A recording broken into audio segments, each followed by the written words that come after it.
Welcome back to prime time. Okay, so I'm sure with the last segment you're super interested about Iran. That's why you're back here, Tiffany. Give us an update. Yes. So if you've seen since the U.S. strikes on the three Iranian nuclear sites over the weekend, there's been a lot of different takes on whether or not they've been successful. So first off, just talking about the strikes themselves, like this was quite incredible. They sent a ton of B-2 bombers all over the place. There were two that were sent to Guam as decoys. But most analysts I'm talking to say that's also a message to China over, don't invade Taiwan. We can hit you from here. But the ones that flew to Iran and carried out the mission, they were undetected the entire time.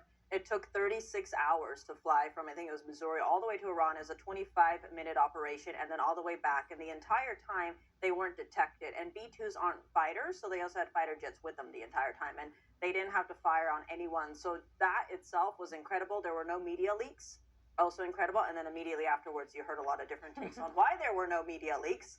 Apparently, people wanted to warn Iran that they were coming, so there's that. So speaking of warning Iran, you had immediately afterward, earlier this week, I think Tuesday or something, the New York Times and CNN broke the story first. They were both citing an assessment offered by the Defense Intelligence Agency saying that these strikes weren't very successful. They didn't really put back Iran's ability to make a nuclear weapon. Basically being like, this wasn't successful at all. But in the CIA or in the intelligence world, there's different levels of confidence in assessments. So this was a low confidence assessment, meaning that it could literally be like someone's idea, or Defense Secretary Pete Hegseth was slamming it on Thursday morning in that big press conference saying that, that's just on a linchpin. So if your linchpin is wrong, the entire assessment is wrong. And so following that, you had multiple different people come out. You had the head of the CIA, John Ratcliffe. He posted a whole statement on social media saying, in part, there was a body of credible intelligence indicates that Iran's nuclear program has been severely damaged by the recent targeted strikes. This includes new intelligence from a historically reliable and accurate source and method. And then you had the Director of National Intelligence, Tulsi Gabbard, come out. She also confirmed the same, adding that if the Iranians tried to rebuild, they would have to rebuild all three facilities entirely from scratch, which would take years to do, not just months, as a low confidence assessment was saying. And then third, I know Chris was like, you can't trust the Israelis, but there's an assessment from Israeli intelligence, which was saying with high confidence, this is their assessment, that not only are the facilities destroyed, but that most of the Iran's enriched uranium is trapped either inside the underground Isfahan facility, possibly Fordow as well. That's the famous one that all the strikes were hitting. And intelligence services are still assessing whether additional enriched uranium exists, because a lot of people are pointing to last week or a week before where you saw a bunch of trucks leaving Fordow and everyone's like, what are they carrying? You did have President Trump and Hegseth, I think, both come out and say there's no way they could have been the trucks could have been carrying the uranium materials because it's just too heavy to move that way. President Trump is saying it's more likely like concrete parts. Anyway, so you have different assessments about that part, whether or not Iran was able to move some of that uranium to potentially a different site. You have reporting from like AP and some other places being like, there could be another one. But again, if you realize from Israel's assessment, it said most of Iran's enriched uranium. That's not all, right? So it's like, okay, what about the rest? And also severely damaged doesn't necessarily mean totally destroyed. But the point of these assessments is that it's going to set back Iran's ability by years, not months that the low assessment one was claiming or stating. And that's from Tulsi? Yes.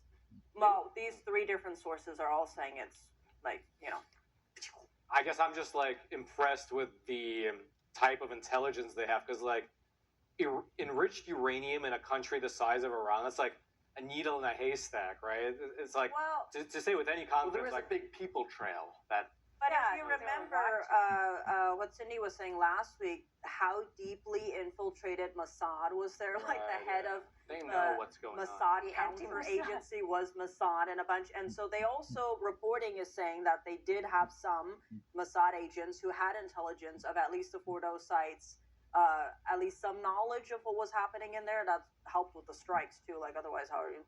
And then in the big conference that Hegseth and the others, Dan Kane was the new general. which Mark Milley Right. used to be chief of staff, Right. joint chiefs of staff.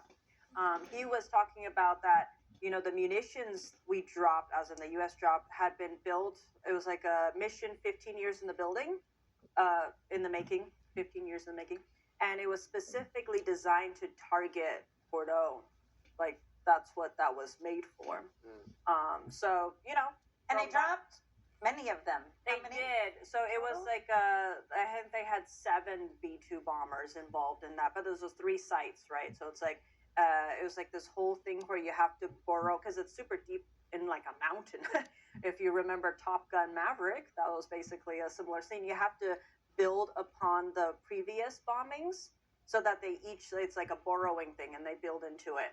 Wait a minute, Tiffany. Are you saying Hollywood was preparing us for this a year in advance? Some are what's- saying that. what's so There's weird? even jokes about that. They're like, oh, probably President Trump, thought that they wouldn't expect it. I knew that Anyway, movie was that's too good to be true. But you know what the funny thing was? I was talking to someone after that film. Actually, someone, General Spalding, who's been on our show, our He's a network B-2 many times. pilot. Exactly. So he saw that film and he thought it was ridiculous that they had to do all this maneuvering. He's like, why didn't they just bring up the B-52 and bomb it? He was like, that's crazy. Anyway. Okay, a couple of other things I wanted to point out. So that's super interesting. I'm also glad that there was no leak. Wouldn't that be crazy if the editor of The Atlantic is in some kind of group chat and they're like, yeah, the B-52s are in the air. They're about to be there in 31 hours. Like, don't tell anyone. Well, okay, so that's that. Excellent mission. A couple of things about the Iran war itself. Now, right now we're, of course, in a ceasefire, but, I think it's still worth discussing because, with these kind of situations, on a hairpin trigger, things can change. So one thing I didn't realize is that Iran has the most amount of refugees in their country of any nation on earth, apparently. They have roughly 3 million, mostly Afghans, who fled from the Afghan war into Iran.